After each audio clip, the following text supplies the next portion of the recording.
लीजिए सुनिए मुंशी प्रेमचंद्र की लिखी कहानी समस्या। प्रस्तुति सुजाता मिश्रा।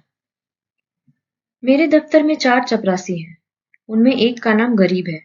वह बहुत ही सीधा, बड़ा, आज्ञाकारी, अपने काम में चौकस रहने वाला, घुड़कियां खाकर चुप रह जाने वाला, यथा नाम तथा गुण वाला मनुष्य है। मुझे दफ्तर में आए अभी साल भर होते हैं, मगर मैंने उसे एक दिन के लिए भी गैर हाजिर नहीं पाया। मैं उसे 9 बजे दफ्तर में अपनी फटी दरी पर बैठे हुए देखने का ऐसा आदी हो गया हूं, मानो वह भी इसी इमारत का कोई अंग है। इतना सरल है कि किसी की बात टाला नहीं जाना जाता। एक मुसलमान है, उससे सारा दफ्तर डरता है, मालूम नहीं क्यों। मुझे तो इसका कारण सिवाय उसकी बड़ी बड़ी बातों के और कुछ नहीं मालूम होता। उसके कथा अनुसार उसके चचेरे भाई रामपुर रियासत में काजी हैं। फूफा टोक की रियासत में कोतवाल हैं। उसे सर्वसम्मति से काजी साहेब की उपाधि दे रखी है। शेष 2 महाशय जाति के ब्राह्मण हैं। उनके आशीर्वादों का मूल्य उनके कामों से कहीं अधिक है। ये तीनों कामचोर, गुस्ताख और आलसी हैं। कोई छोटा सा काम करने को भी कहिए तो बिना नाक मुंह सिकोड़े नहीं रहते। क्लर्कों को तो कुछ समझते ही नहीं, केवल बड़े बाबू से कुछ दबते हैं। यद्यपि कभी कभी उनसे झगड़ बैठते हैं, मगर इन सब दुर्गुणों के होते हुए भी दफ्तर में किसी की मिट्टी इतनी खराब नहीं है जितनी बेचारी गरीब की। तरक्की का अवसर आया है तो ये तीनों मार ले जाते हैं, गरीब को कोई पूछता भी नहीं। और सब 10-10 पाते हैं, वह अभी 6 में ही पड़ा हुआ है। सुबह से शाम तक उसके पैर एक क्षण के लिए भी नहीं टिकते। यहां तक कि तीनों चपरासी उस पर ही हुकूमत जताते हैं, और ऊपरी आमदनी में तो उस बेचारे का कोई भाग ही नहीं। इस पर भी वह दफ्तर के सब कर्मचारी, दफ्तरी से लेकर बाबू तक, सब उससे चिढ़ते हैं। उसकी कितनी ही बार शिकायतें हो चुकी हैं, कितनी ही बार जुर्माना हो चुका है, और डांट टपट तो नित्य ही हुआ करती है। इसका रहस्य कुछ मेरी समझ न आता था। हाँ, मुझे उस पर दया अवश्य आती थी, और अपने व्यवहार से मैं यह दिखाना चाहता था कि मेरी दृष्टि में उसका आदर चपरासियों से कम नहीं। यहां तक कि कई बार मैं उसके पीछे अन्य कर्मचारियों से लड़ भी चुका हूं। एक दिन बड़े बाबू ने गरीब से अपनी मेज साफ करने को कहा। वह तुरंत मेज साफ करने लगा। देवयोग से झाड़न का झटका लगा तो दवात उलट गई और रोशनाई मेज पर फैल गई। बड़े बाबू यह देखते ही आपे से बाहर हो गए। उसके कान पकड़कर खूब बैठे और भारतवर्ष की सभी प्रचलित भाषाओं से दुर्चन चुन चुन कर उसे सुनाने लगे। बेचारा गरीब आंखों में आंसू भरे चुपचाप मूर्तिवान खड़ा सुनता था, मानो उसने कोई हत्या कर डाली हो। मुझे बड़े बाबू का जरा सी बात पर इतना भयंकर रौद्र रूप धारण करना बहुत बुरा मालूम हुआ। यदि किसी दूसरे चपरासी ने इससे भी बड़ा कोई अपराध किया होता तो भी वह उस पर इतना व्रज प्रहार न होते। मैंने अंग्रेजी में कहा, बाबू साहब, आप यह अन्याय कर रहे हैं। उसने जानबूझकर तो स्याही गिराई नहीं। इसका इतना कड़ा दंड अनौचित्य की पराकाष्ठा है। बाबूजी ने नम्रता से कहा, आप इसे जानते नहीं, बड़ा दुष्ट है। मैंने कहा, मैं तो उसकी कोई दृष्टता नहीं देखता। आप अभी इसे जानते नहीं। एक ही पाजी है।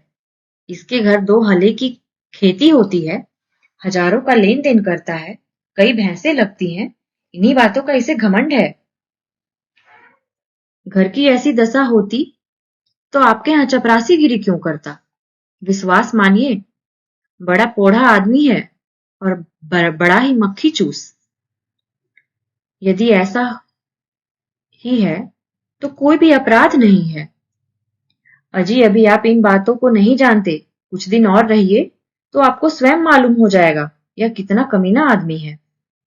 दूसरे ही क्षण एक महाशय बोल उठे, भाई साहब, इसके घर मनो दूध दही होता है, मनो मटर ज्वार चने होते हैं, लेकिन इसकी कभी इतनी हिम्मत ना हुई कि कभी थोड़ा सा दफ्तर वालों को भी दे दे। यहां इन चीजों को तरसकर रह जाते हैं, तो फिर क्यों न जी जले। और यह सब कुछ इसी नौकरी के बदौलत हुआ है। नहीं तो पहले इसके घर में भूनी भांग न थी। बड़े बाबू कुछ सकुचाकर बोले, यह कोई बात नहीं, उसकी चीज है, किसी को दे या न दे, लेकिन यह बिल्कुल पशु है। मैं कुछ कुछ मर्म समझा, बोला, यदि ऐसे तुच्छ हृदय का आदमी है तो वास्तव में पशु ही है। मैं यह न जानता था। अब बड़े बाबू भी खुले, संकोच दूर हुआ।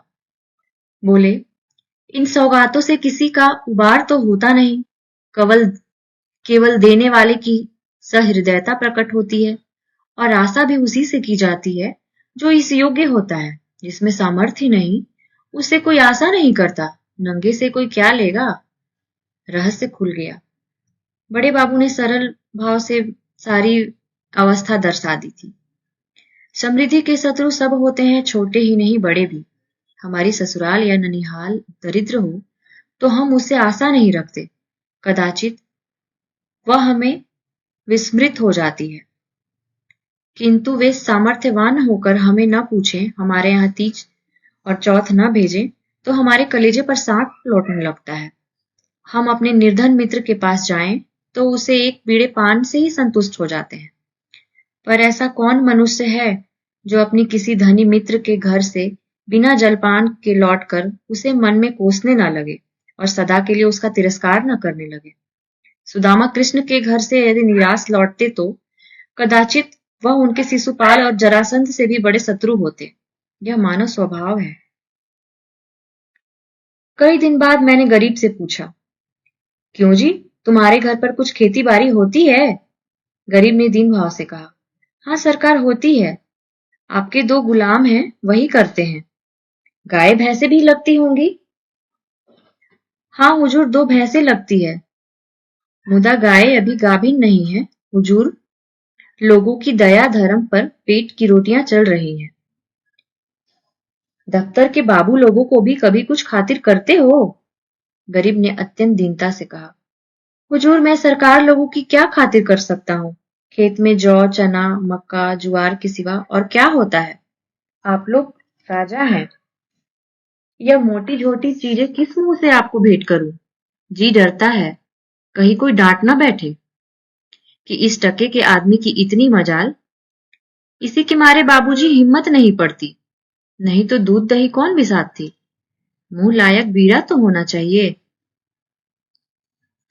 भला एक दिन कुछ लाके तो दो, देखो लोग क्या कहते हैं। शहर में यह चीजें कहाँ मयस्सर होती हैं। इन लोगों का जी कभी कभी मोटी झोटी चीजों पर चला करता है। जो सरकार कोई कुछ कहे तो, कहीं कोई साहब से शिकायत कर दे तो मैं तो कहीं का न रहूंगा। इसका मेरा जिम्मा है, तुम्हें कोई कुछ न कहेगा। कोई कुछ कहेगा तो मैं समझा दूंगा।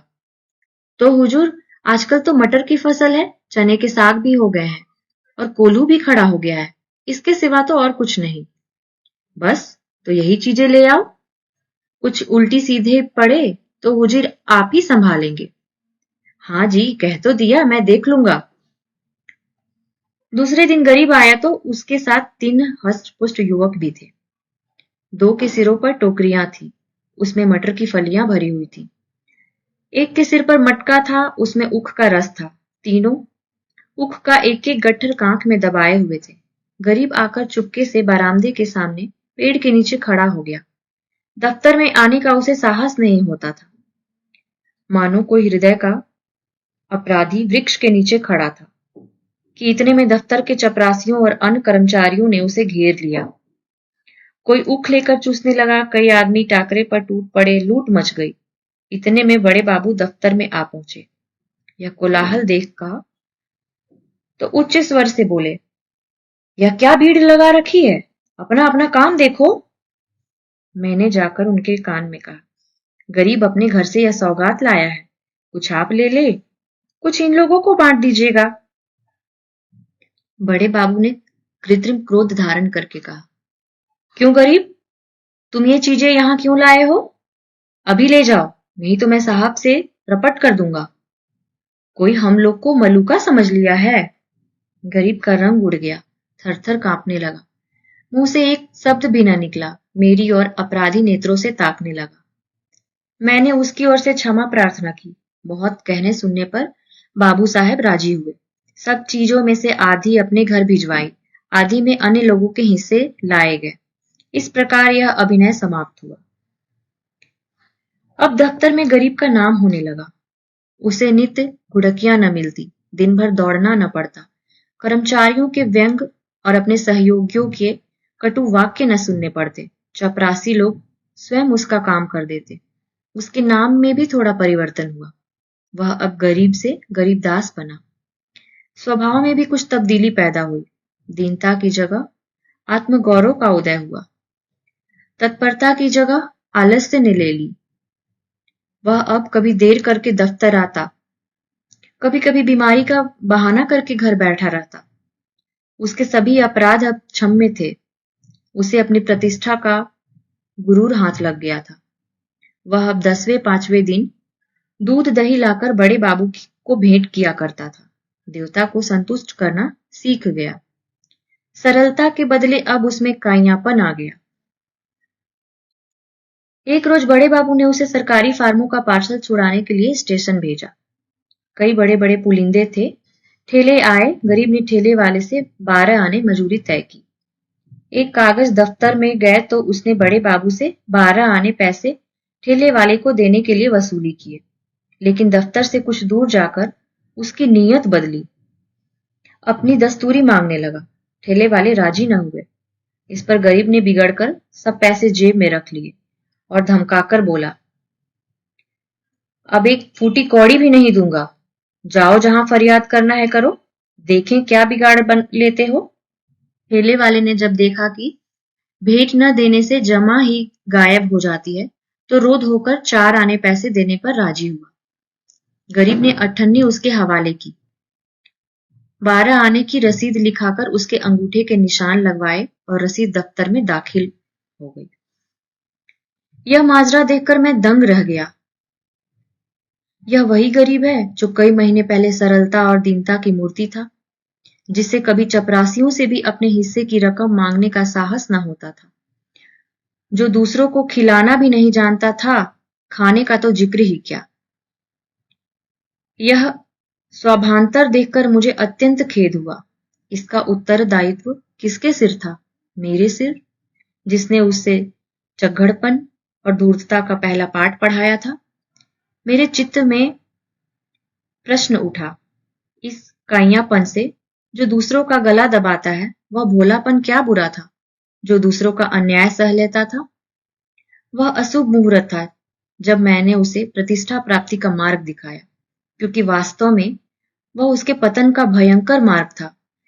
मैंने ब्रह्मा प्रतिष्ठा पर उसकी आत्मा प्रतिष्ठा का बलिदान कर दिया। अभी आप सुन रहे थे मुंशी प्रेमचंद की लिखी कहानी समस्या। प्रस्तुति सुजाता मिश्रा।